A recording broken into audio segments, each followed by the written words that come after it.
Ladies and gentlemen, welcome back to another episode of Porn and Capitalism. I'm back in Michigan. I just flew back to Detroit from Dallas today. And I gotta say, this mask on a plane thing is weird to me.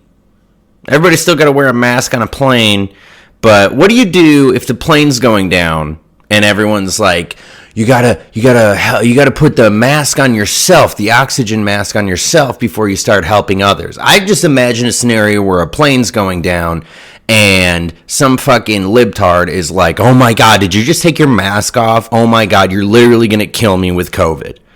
It's like, the plane is probably going to kill you, probably. But you got to wear a mask on a plane, I guess. I guess you got to wear a mask on a plane, I guess. It's like, dude, you're going to an airport. Okay? I don't even think COVID exists anymore. I know some golfer got it and shit like that, but how long are we going to do the masks on the plane? That's what I want to know.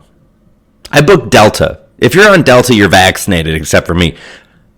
How long are we going to play this game where everybody has to wear a mask on a plane? I don't get it. I just don't get it, man. 5:30 flight, by the way, 5:45 in the morning. I got 1 hour of sleep. Fun stuff. And then you get back to Michigan and you're like, yep, it's the same place, baby. I'm going to be here for 2 days and then going back to Austin. I miss it already. I realize this is the shortest trip I've ever had back to Michigan.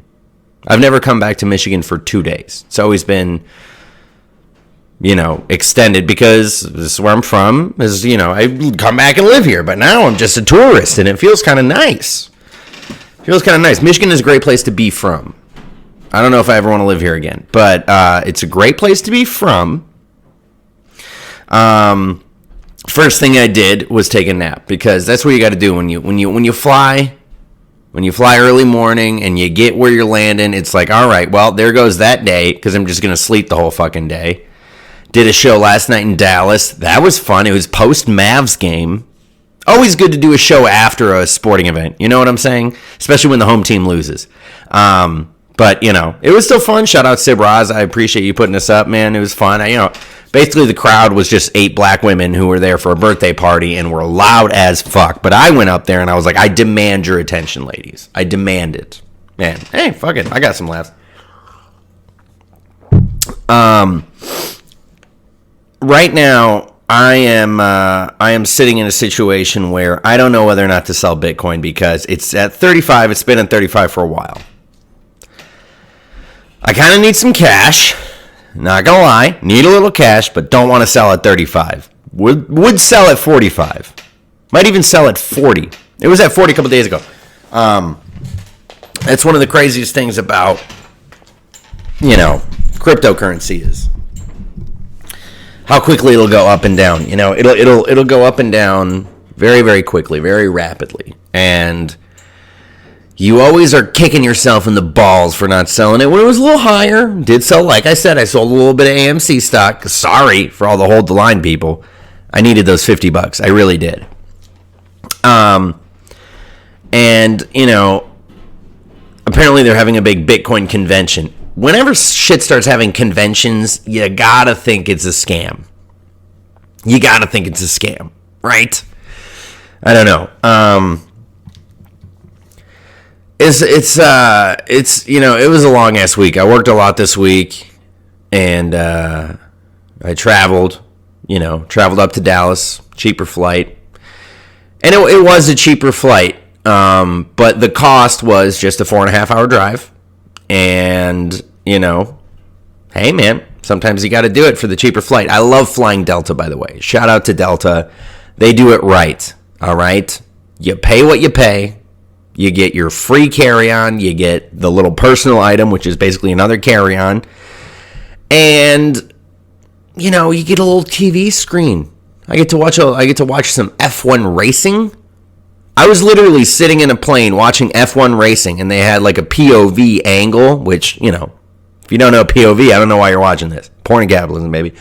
They had the POV angle of the F1 drivers, right? Driving around, and I'm sitting there, high as hell off a couple edibles, watching these F1 drivers zoom around the track, and I'm like, these guys are going so fucking fast. Meanwhile, I'm in a plane going 1,000,000 miles an hour, and I think these guys are going fast. It's all relative. Because I'm just chilling there, right? I'm not driving. I'm just fucking hanging out. Just hanging out. Last week, the first Kill Tony was at Vulcan Gas Company. I got to work that. I got paid to be at Kill Tony. Gotta say, it's kind of nice. It's kind of nice getting paid.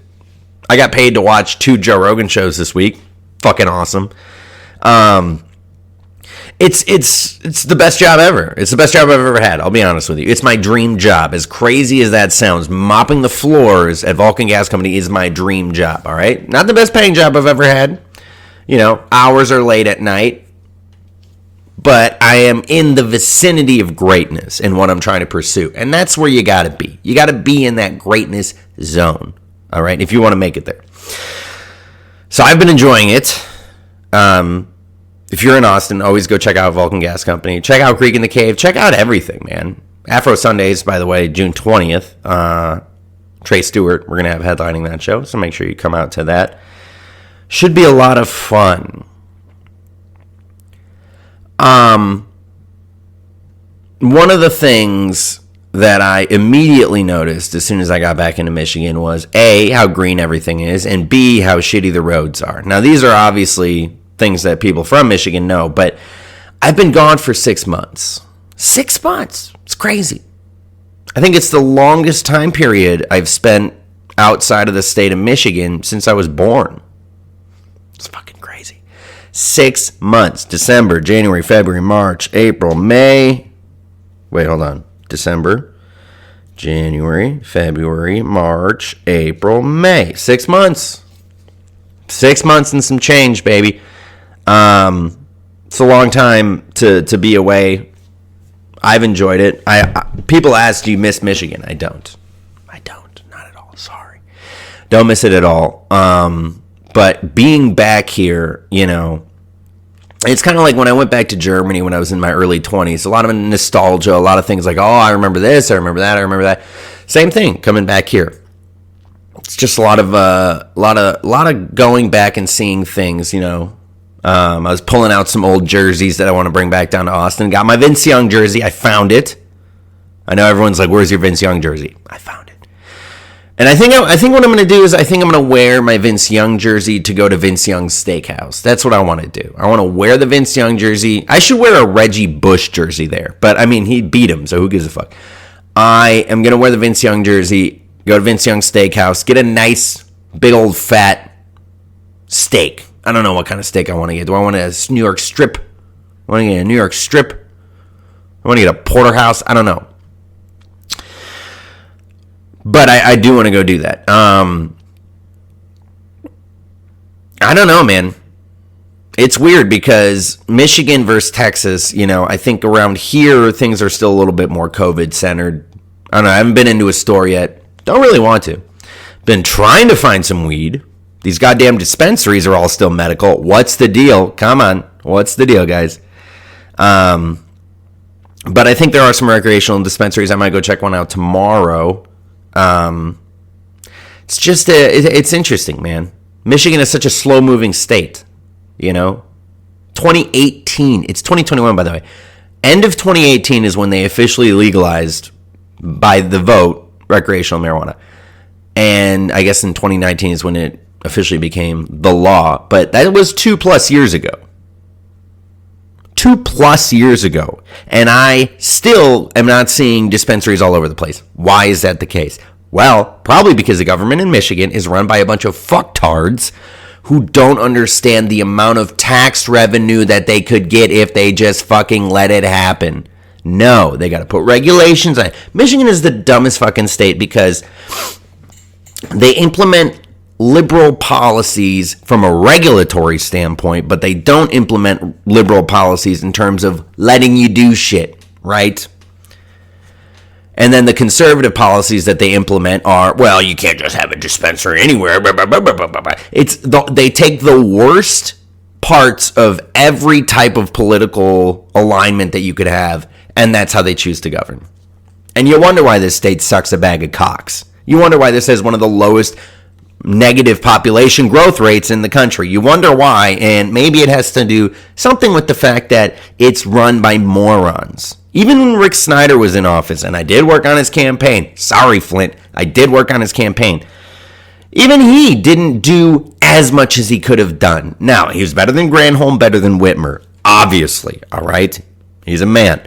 But I'm just saying in terms of the way he governed, too, was still better. And it wasn't even that good. Wasn't even that good. Just better than, what the Democratic women have been able to do. I don't know, man. I did just get booked 2022 at Mark Ridley's Comedy Castle, so I will be back in Michigan January 2022. Huh? That's 6 months from now, isn't it? 6-7 months. And I am excited for that. I am excited. I think I might, if I'm still registered in the state of Michigan, I am going to fly back to vote Whitmer out of office. That I will fly back for. 100%. Okay?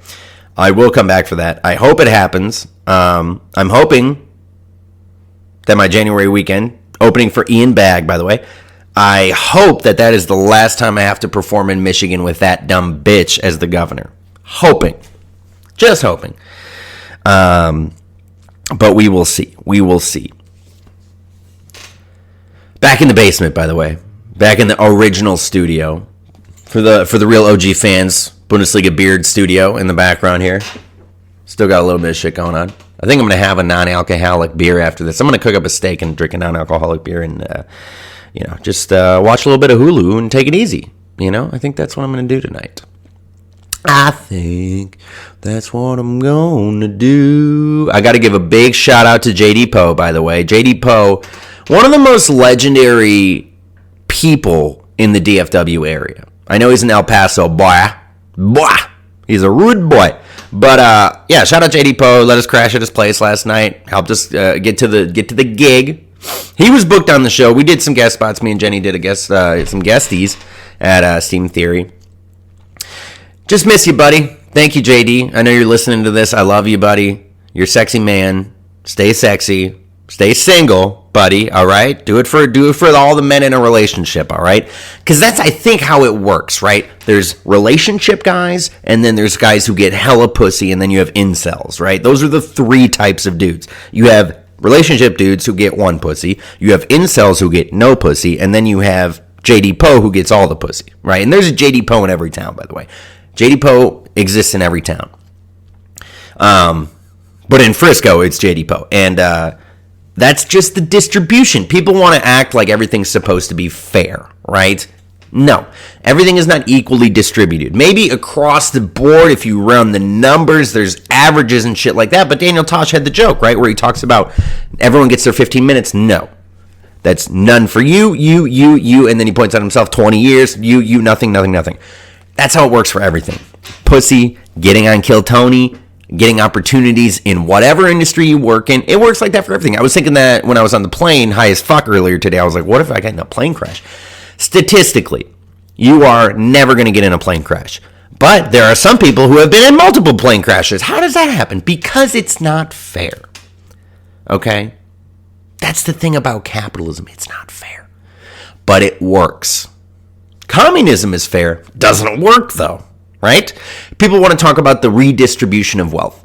Here's what happens when you redistribute wealth. People want to think that you're redistributing wealth from the rich down to the poor, making the poor a middle-class society, right? Really what happens with the redistribution of wealth is you take the money from the middle class, give it to the rich. Oh, fuck. Well, fuck. All right, and we're back. Wouldn't be a basement episode if I didn't spill the coffee. Am I right? Am I right? Please tell me I'm right, because that was a fucking disaster, man. God damn it, I hate fucking doing shit like that. You're on a good capitalism rant, and then there you go. Just fucking it up. Fucking up your table. Your nice wood IKEA table. Just fucking it up, man. Having fucking the worst luck. You know what I'm saying? And that's why, That's the kind of shit that happens in Michigan. You fucking spill your goddamn coffee. They say don't cry over spilled coffee. They say don't cry over spilled coffee. Well, what can you cry about then? Huh? Can you cry about anything? I guess not. Just can't cry about anything anymore these days, man. I was just talking about why communism doesn't work, and then I spilled my fucking coffee. Is that an omen? I don't know. It just pissed me off, though. So there we go. Still shout out to JD Poe, because I love you, man. And I told him I'd plug him very hard, and I'm going to plug you hard, buddy. I'm going to plug you so fucking hard. You don't even know how hard I'm going to plug you. No homo. It says Dua Lipa's cowgirl outfit lights up the rodeo arena in Love Again music video. I don't like fucking people appropriating cowboy culture, okay? Especially non-Americans, bitch. You are a motherfucking British bitch doing rodeo shit? Nah. Stick to your pop music, do your little dance videos, and I like Dua Lipa, but do your little dance videos, do your little roller skates, spin around with a black dude videos. I don't want to see you being a cowgirl. Don't want to see it. Do not want to see it. But I guess,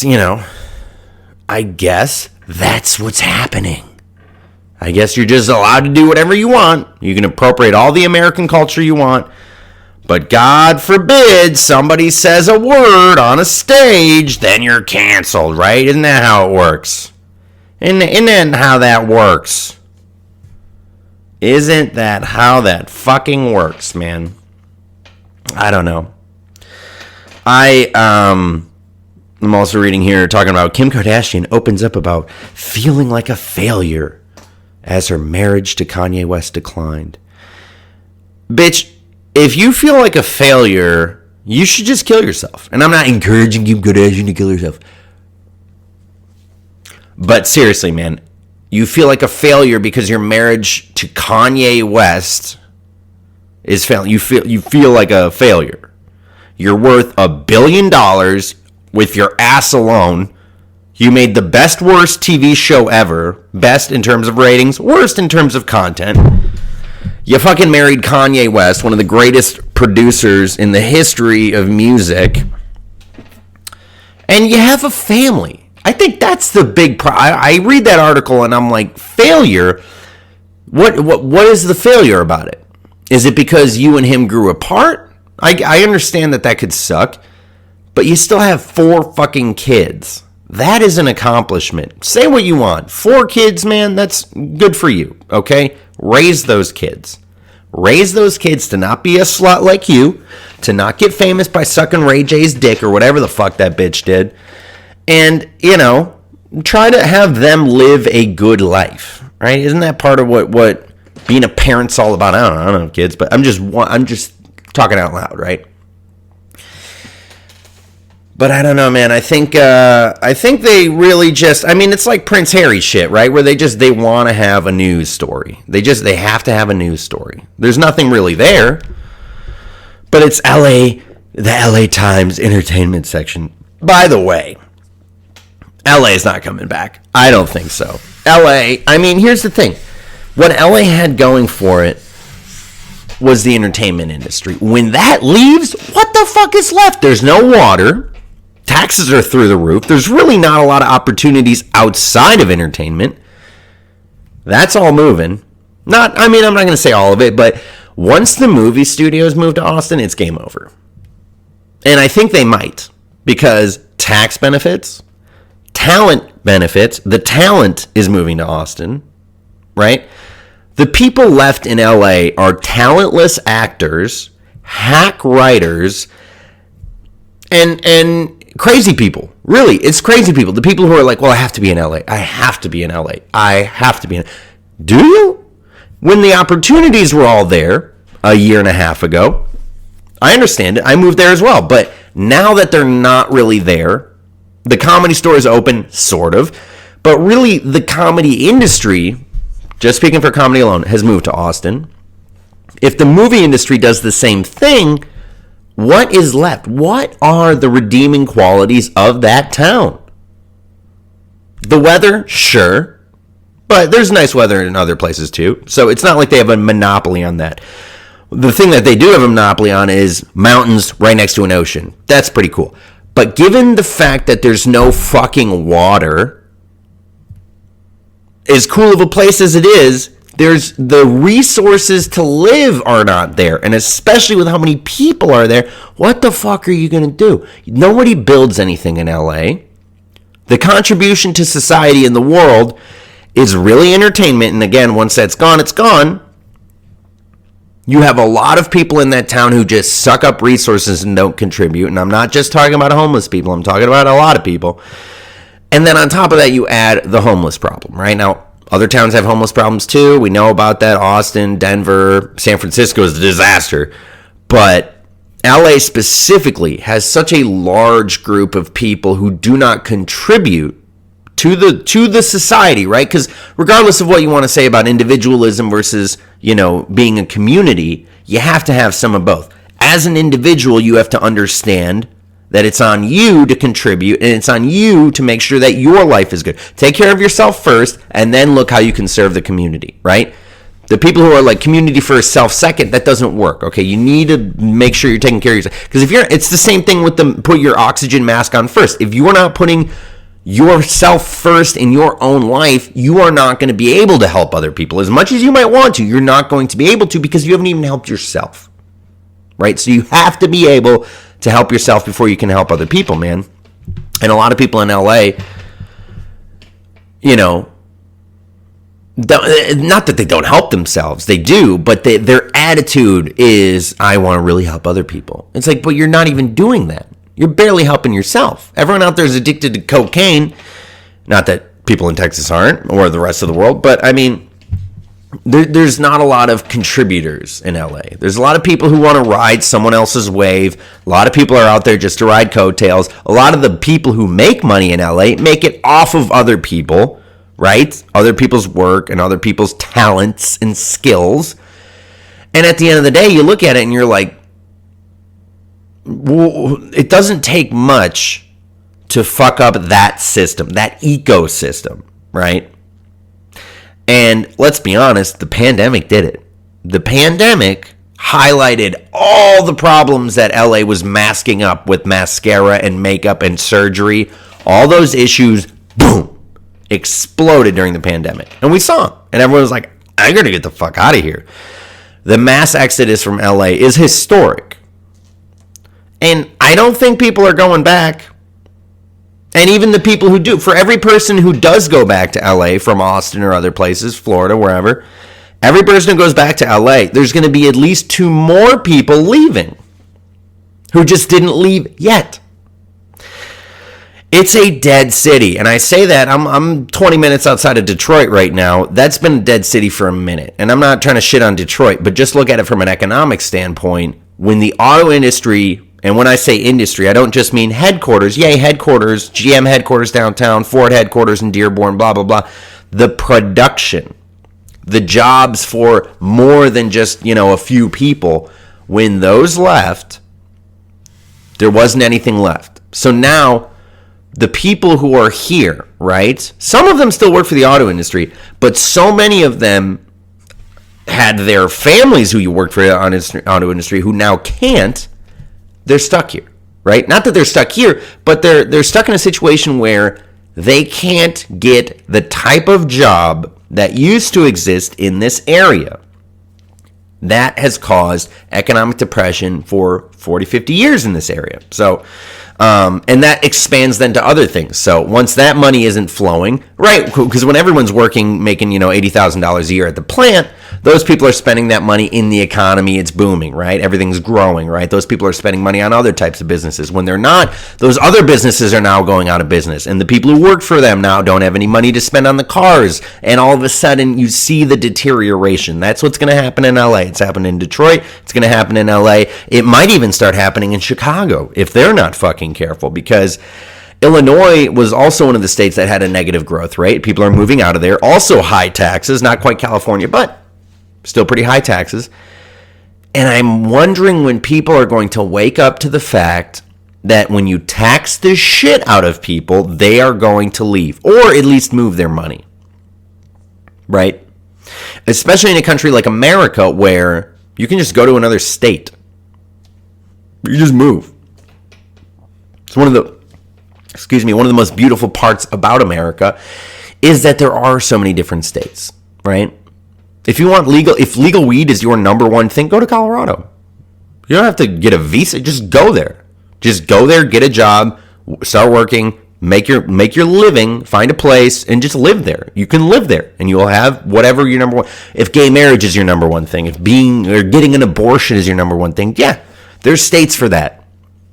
Okay, if you want a gun and that's your number one thing, well, come to Texas. All right, if you really want big Great Lakes, go to Michigan. Yep, it's all there. If you really want to be in the hustle and bustle of New York, go to New York. Do it. If you want to be on the beach, go to Miami. Like, America is such a cool place because of the diversity of locations, right? You can go to so many different places and still be in the same country. You don't have to show a visa. You don't have to show a passport. You don't have to get permission. You can just fucking go. But that requires taking a chance. A lot of people don't like taking chances. That's why a lot of people never move. A lot of people never leave their hometown. And I'm in my hometown right now. I've been here for, what time is it? 8. I've been here for 12 hours now, literally on the dot, 12 hours. And I'm already ready to go back. You know what I'm saying? But a lot of people, they just want to stay. They want to stay. They never want to leave. They want to stay where they grew up. And I understand that from certain standpoints. If you have family that you really want to be close to and XYZ. But a lot of people just do it because, and they justify it with those reasons, but they do it because they're scared. Because they don't want to take a chance. They don't want to take a risk. And I'll be honest with you, when those people start talking about their depression and shit like that, I'm like, well, part of the reason you're depressed is because you never took a chance. If you never take a chance, do you really think things are going to be amazing?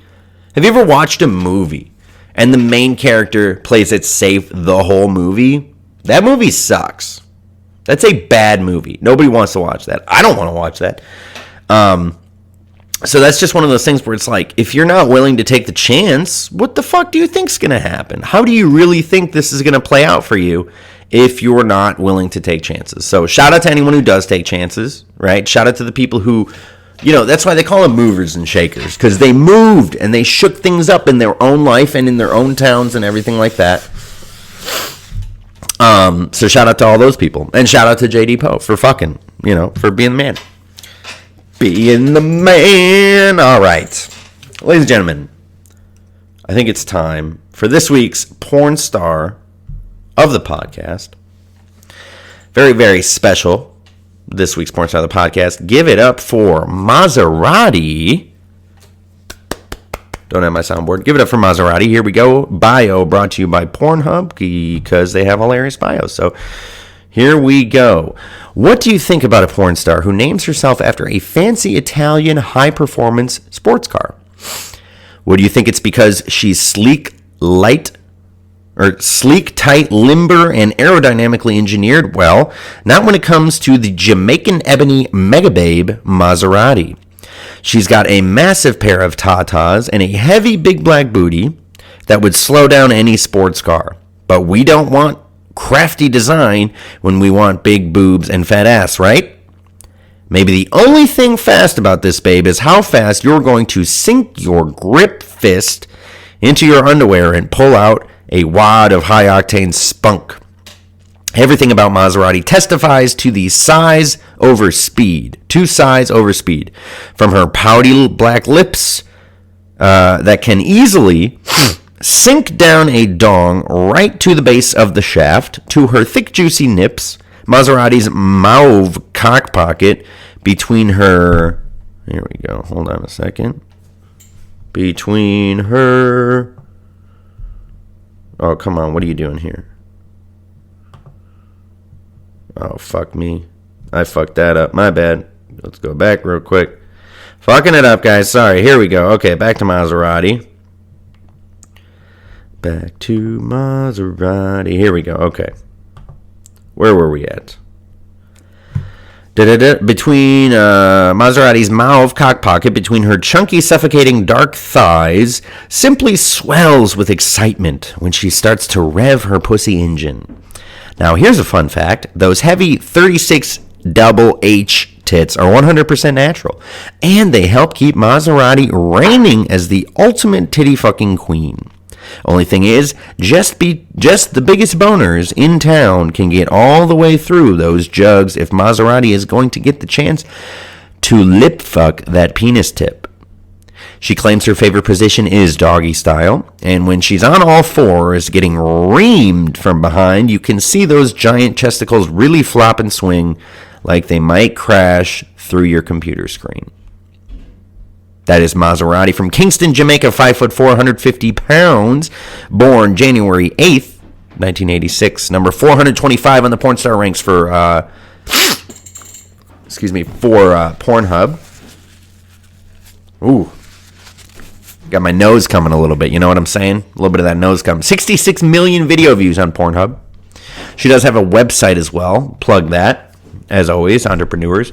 It is clubmaseratixxx.com. That is club, C-L-U-B, Maserati spelled M-A-S-E-R-A-T-I, XXX.com. That's clubmaserati.com. So make sure you check that out. Hashtag I love Club Mazi. A lot of great content on here. Looking at it, you know what I'm saying? So that is Maserati. Once again, this week's porn star of the podcast. We really appreciate everything that she's done for the industry, if you know what I mean. If you don't know, now you fucking know, okay? Excuse me. Now, something I did want to talk about real quick, NBA playoffs going on. As I mentioned, the Mavs lost last night. The Mavericks, Luka Doncic, 29 points. Still losing the game. But I think that's an interesting series, the Clippers versus the Mavs, because, I mean, on the one hand, you got Kawhi Leonard, great NBA player, two-time champion. I think maybe one of the best players in the league. He put up 40-something points. He went off, and now that's going to a Game 7. And then you have Luka Doncic, who's a young guy trying to lead his team. You know, the supporting cast kind of got cold towards the end of that game, and you really need a good supporting cast if you're going to make a playoff run. Just look at LeBron James. I'm a LeBron hater, but I understand. Look, the reason they lost this series was because Anthony Davis was out. Say what you want about LeBron, and I've said plenty of negative things. Like, they were never going to beat the Suns without Anthony Davis. It just wasn't going to happen, right? Suns were a better team. That's why they finished as the 2 seed. And, you know, I think LeBron is starting to get to that age where he can't put literally the team on his back. You know, he's gone through injuries this year. I think he's 35 or something like that. So, I mean, you just look at it, you're like, dude, you're at a point in your career where if you don't have people around you who can play well, and, you know, I love Dennis Schröder, German guy, but he's not the number 2 that LeBron needs. He needs an Anthony Davis type player, right? A guy who can really score, who he can get the ball to and stuff like that. And when he's out, what are you going to do? You know, he can try to score it all himself, but it's like you need a team to make a deep playoff run. Look at all the teams where LeBron has had success. He has had a team, okay? And I don't know if Michael Jordan obviously had a team as well. Scottie Pippen is one of the greatest NBA players out there in the history. You know, now would I take Scottie Pippen over Anthony Davis, or would I take Anthony Davis over Scottie Pippen? Tough call. I might take Anthony Davis, if I'm being honest. I might take Anthony Davis. Healthy, obviously. But I mean, even when you look at Michael Jordan in the '98 season, Scottie Pippen was out for a very long time. And he still literally put the team on his back and won a championship and an MVP in his last year. I think around the age that LeBron is right now. And, you know, I still think Michael Jordan is the greatest basketball player of all time. I think LeBron, 2, I think maybe 2, 3, 4, even 4 might be a little low. He's either number 2 or number 3. It depends how you want to look at it. 4 NBA MVPs. Obviously, Jordan had more. Scoring titles, he only has one. You can say, okay, but he's a really good assist guy. He's really good at assists. And that's great. But my thing is, if you want to be the greatest player, scoring is important. Because otherwise, I mean, you know, why don't we just say Robert Parrish or something like that? Right? Isn't that the guy's name? Robert Parrish? Was he the NBA player? Yeah. NBA record, blah, blah, blah, Celtics. Excuse me. Still got the nose come, you know what I'm saying? I mean, Robert Parrish, he won 4 NBA championships. I'm sorry, Bill Russell is the guy I'm thinking of. Bill Russell. I mean, because Bill Russell has, 11 NBA championships, something crazy like that. Look, 11 NBA championships, 1957, 59 through 66, and then 68 and 69. So, I mean, they won almost every NBA championship for 10 years, right? They lost one, 67.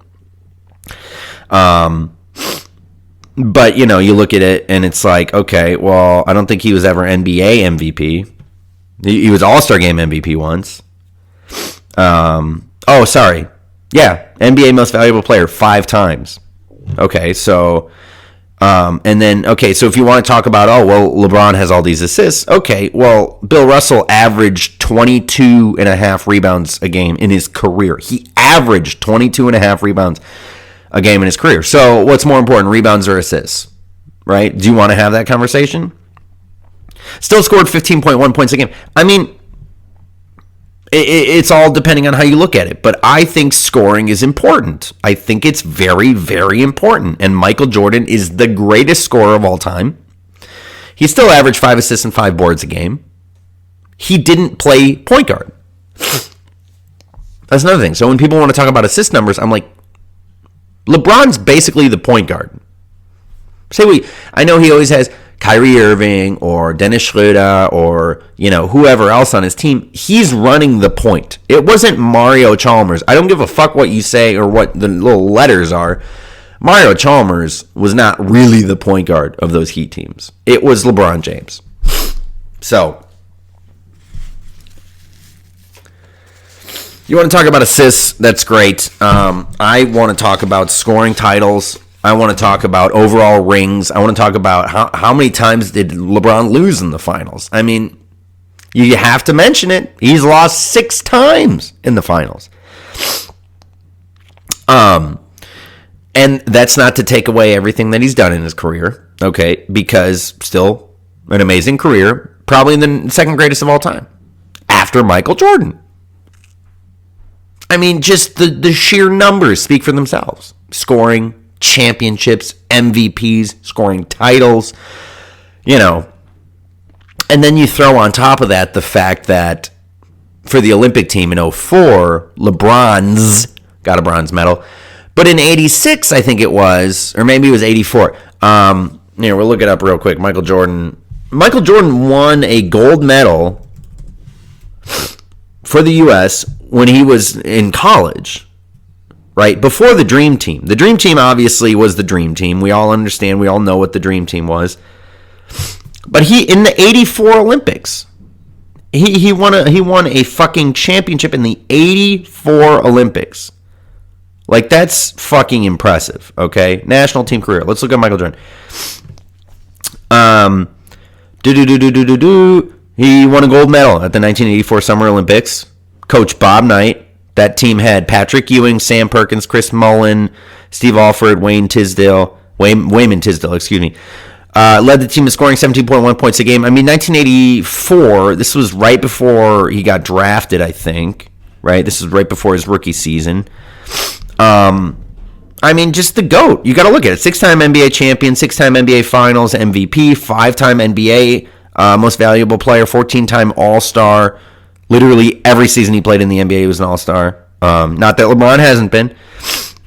10-time All-NBA First Team. All-NBA Second Team his rookie year. He won Defensive Player of the Year. 9-time All-NBA First Team. I mean, it's just crazy when you really look at his his defensive prowess, right? I'm trying to look up LeBron James here so we can see how many times he's been all NBA defensive team. Because, again, defense matters. I think defense matters. 5-time all NBA defensive team, 09 to 2013. He hasn't been all NBA defense since 2013. 8 seasons in a row he hasn't been all NBA defense. Michael Jordan, every season from 88. 88 he won Defensive Player of the Year. And every year after that, except for the Wizards years, say what you want, 9 times, okay? 88 to 93, 96 to 98, all NBA first team, okay? Lockdown defender, 10-time scoring champ, right? I mean, it's crazy when you really look at his numbers. 3-time steals leader. I mean, and then you look at LeBron, only 5 times. He never won Defensive Player of the Year. I mean, we got to talk about that. He wasn't an All-Star his rookie year. Right, got to mention that as well. I know he came straight out of high school, so you give him some slack there. 1 scoring championship, 1 assist leader, okay? And, I mean, so to me, defensively is where Michael Jordan outdoes LeBron. Because he was the 3-time steals leader. And he won Defensive Player of the Year once, which LeBron never did, and 9-time first. He has almost twice as many first-team all-defensive, seasons. So when you want to talk about overall, people love to point at LeBron's assist numbers. I'm like, that's great. Okay, so offensively, you can even argue maybe that they're on par, but I still go scoring over assists, because otherwise Steve Nash is the greatest player of all time, right? Come on. Or John Stockton, but nobody talks like that, right? I want to see your points. And LeBron scores. He scores plenty. But, I mean, just pure numbers, I'm still going Michael Jordan. It's Michael Jordan. He is the greatest. Best scorer. I think Michael Jordan is better offensively and better defensively. You combine that with the fact that he has more rings. I don't even understand how people are having this conversation. Look, LeBron's a great player. There have been a lot of great players in NBA history. Magic Johnson, great player. Larry Bird, great player. Kobe Bryant, great player. A lot of great players. Shaquille O'Neal, great player. But when you break it down and look at Michael Jordan's career, you're like, fuck.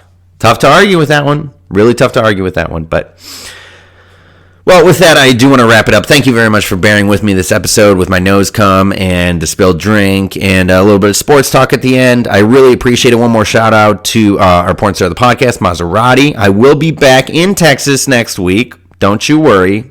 Haven't forgotten about Texas. But thank you very much and have a good weekend.